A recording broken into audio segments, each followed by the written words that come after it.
Gigi Ciptaden live. Karena harus sedapat mungkin korban ditemukan dalam keadaan selamat. Oleh karena itu, dengan penuh kehati-hatian, akhirnya beberapa korban sudah bisa diselamatkan, ditemukan dalam keadaan selamat. Sekarang di rumah sakit, memang ada yang ditemukan sudah tiada, sudah meninggal. Nah, ini tadi barusan kita dipimpin oleh Pak Kepala BNPB berdialog lagi, karena setiap hari terus dilakukan komunikasi dengan keluarga para santri. Apakah sudah saatnya untuk dilakukan evakuasi dengan menggunakan bantuan alat-alat berat?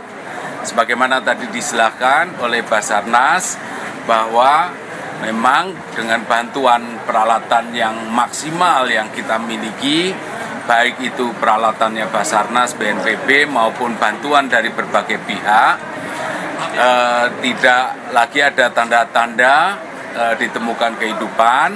Itu sudah dijelaskan kepada keluarga, dan oleh karena itu keluarga juga setuju untuk penggunaan alat berat. Toh penggunaan alat berat pun akan digunakan dengan sangat-sangat hati-hati. Jadi mohon doanya ya, semoga para korban masih ditemukan selamat. Kita terus berdoa untuk itu. Semoga juga keluarga korban diberi ketabahan, kesabaran, keikhlasan menghadapi musibah yang sangat memprihatinkan ini. Jadi saya kira itu pengantar dari saya. Saya persilahkan kepada Pak Kepala BNPB untuk menjelaskan lebih lanjut. Silakan, Pak. Terima kasih Bapak Menko, rekan-rekan media sekalian. Sebagaimana kemarin kita sudah bertemu ya, kemarin sudah kita sampaikan langkah-langkah. Alhamdulillah langkah-langkah yang kita rencanakan kemarin semuanya sesuai dengan rencana. Yang pertama, selesai kita memberikan keterangan kepada rekan-rekan media, kita berdialog kepada ahli waris atau keluarga yang terdampak. Akhirnya kemarin keluarga yang terdampak, mereka menyetujui untuk sehari kemarin atau sehari semalam kemarin dilakukan pencarian fokus oleh tim gabungan yang dipimpin oleh Basarnas ya. Alhamdulillah kemarin kan kita ada 15 titik katanya. Masih ingat kan 15 titik? 8 itu hitam, 7 itu merah. Ternyata perkembangannya yang 7 merah itu berhasil diselamatkan 5. Sehingga yang 2 tadinya merah berarti jadi hitam ya. Per hari ini yang sudah terdata korbannya 108 korban. Itu terdiri dari 103 yang kondisi selamat ya, semuanya dirawat di rumah sakit, rinciannya ada. 5 meninggal dunia. Nah, 5 juga saya yakin rekan-rekan media sekalian sudah tahu nama-namanya. Nah, sekarang yang masih hilang, yang ada datanya, yang ada fotonya, itu sementara terdata 59 orang. Di mana itu? Nah, kita tidak tahu. Karena dengan alat-alat yang canggih oleh Basarnas, itu dari 15 titik itu tadi kan ada 8 tambah 2 begitu. Tadi kita sudah berdialog sama keluarga. Kita sampaikan pada keluarga bahwa mudah-mudahan 59 itu tidak ada di situ. Tidak ada di reruntuhan. Kenapa saya bisa katakan demikian? Karena ada kasus kan, rekan-rekan media tahu, ada salah satu orang tua yang kehilangan anaknya, sudah nangis-nangis, sudah sedih, menganggap anaknya ada di situ, ternyata ada di tempat lain, dalam keadaan selamat. Nah, kita sampaikan mudah-mudahan, saya pribadi berdoa mudah-mudahan itu tidak 59, itu hanya yang dinyatakan hitam oleh Basarnas. Kita mudah-mudahan berdoa. Nah, langkah selanjutnya, karena dari mulai tadi malam setelah penemuan yang terakhir dalam kondisi selamat, itu kami rapat koordinasi tim gabungan menyatakan bahwa dengan menggunakan alat-alat yang canggih, ada yang menggunakan drone thermal ya, atau secara teknis nanti Pak Prejen menjelaskan. Itu secara ilmu pengetahuan itu tidak lagi ditemukan tanda-tanda kehidupan ya. Kami masih memberi waktu kepada tim gabungan dari mulai kemarin sore sampai tadi pagi. Bahkan tadi malam itu disterilkan lokasi, tidak boleh ada yang mendekat supaya hening, supaya sunyi. Di tengah keheningan kesunyian itu mudah-mudahan ada kedengaran dengan tanda-tanda, dengan alat-alat yang canggih itu tanda-tanda kehidupan. Tetapi ternyata sampai tadi pagi tidak ada. Akhirnya tim gabungan memutuskan untuk masuk tahap berikutnya. Tahap evakuasi pencarian dengan menggunakan alat-alat berat. Tentu saja resikonya ini tidak mempertimbangkan lagi apabila ada yang masih selamat gitu. Tapi ini tetap hati-hati. Tidak menggunakan alat-alat berat yang langsung mengakibatkan itu bersih tetapi tidak aman. Jadi satu-satu ya, dan ahlinya sudah didatangkan. Ada 212 orang yang sekarang bekerja di situ, gabungan ya, ada dari TNI, Polri, dari ITS, dari teknik sipil, orang-orang yang punya pengalaman dalam melaksanakan evakuasi terhadap gudang yang runtuh yang di situ ada korban ya. Tentu saja kalau nggak ada korban gampang itu evakuasinya. Sebelumnya kami sudah berdiskusi dengan masyarakat yang terdampak. Ada beberapa yang langsung sedih, tapi tidak ada satu keluarga pun yang meminta kami melanjutkan pencarian terhadap korban yang hidup. Ya, jadi mereka sudah memutuskan agar kami aparat ini segera melakukan evakuasi terhadap korban secara menggunakan alat-alat berat ya. Dan untuk memperkuat kami membuat berita acara yang ditandatangan oleh wakil dari warga masyarakat yang ada keluarganya di situ. Ya, ini juga menjaga bahwa kami tidak bertindak sesuai keinginan sendiri.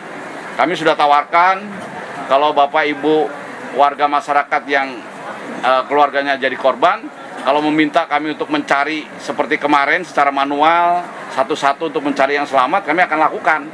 Tapi dari suara bulat, mereka menyatakan sudah cukup Pak. Sudah cukup karena sudah 3 hari, sekarang tolong itu segera dievakuasi menggunakan alat-alat berat. Dan apabila ada jenazah ditemukan, segera dilakukan pengurusan sebagaimana mestinya sesuai agama dan kepercayaannya masing-masing. Nah, sehingga rekan-rekan media sekalian, sekarang itu tahap yang kita lakukan. Sampai kapan? Sampai bersih, sampai semua korban itu ditemukan dan kita sudah punya datanya. Sekali lagi, apakah 59 atau tidak, kami belum tahu. Ya, sekali lagi kami mudah-mudahan tidak sebanyak itu. Mungkin nanti rekan-rekan media menulis pun seperti itu. Jangan belum sudah disampaikan bahwa yang korban 59 orang. Ya, kita punya Tuhan, kita pasti percaya keajaiban.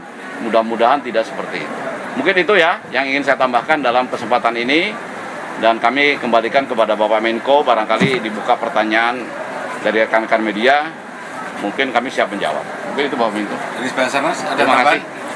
Baik, terima kasih. Bisa sampaikan justifikasi dulu. Ya. Baik, terima kasih. Assalamualaikum warahmatullahi wabarakatuh. Mohon izin Pak Menko, Pak Kepala Badan, Pak Deputi. Jadi justifikasi kenapa metode search phase atau fase penyelamatan ini kita alihkan ke fase pengambilan reruntuhan adalah pertama seperti tadi disampaikan oleh Kabadan, sudah 3 kali kami melakukan reassessment. Reassessment yang pertama kami lakukan di pukul 23.30 sebelum kami karena kami berharap semua itu harus clear, tidak boleh ada satu orang pun yang di luar dari petugas yang melakukan scanning, karena alat ini daya tangkapnya bisa sampai 50 meter radiusnya dari alat. Jadi kalau ada orang beraktivitas di situ akan tertangkap di dalam detektor, dan ini akan membuat kita multitafsir menganggap bahwa ada yang hidup, padahal itu orang lain yang ada di sekitar. Sehingga kami minta itu clear semua. Kemudian fase yang pertama nihil. Kita menggunakan 2 pendekatan. Yang pertama adalah pendekatan secara manual, yaitu pendekatan dengan pemanggilan atau hailing method. Kita panggil, kita cari keliling. Kemudian setelah itu ini tim mundur, kita ganti dengan alat search cam. dari semua titik, dari semua sektor kita search scam dengan menggunakan fleksibel yang dia memiliki jangkauan bisa sampai 5 meter, dia bisa masuk ke dalam celah-celah di antara reruntuhan. Hasil nihil keluarannya adalah video recording. Lalu kemudian peralatan yang kedua adalah wall scan Saver 400. Ini adalah peralatan yang ditempel di dinding, kemudian radius scanningnya itu 120 derajat dengan jangkauan terjauh sampai 20 meter. Dia bisa passing through tembok, bisa lewat menembus tembok.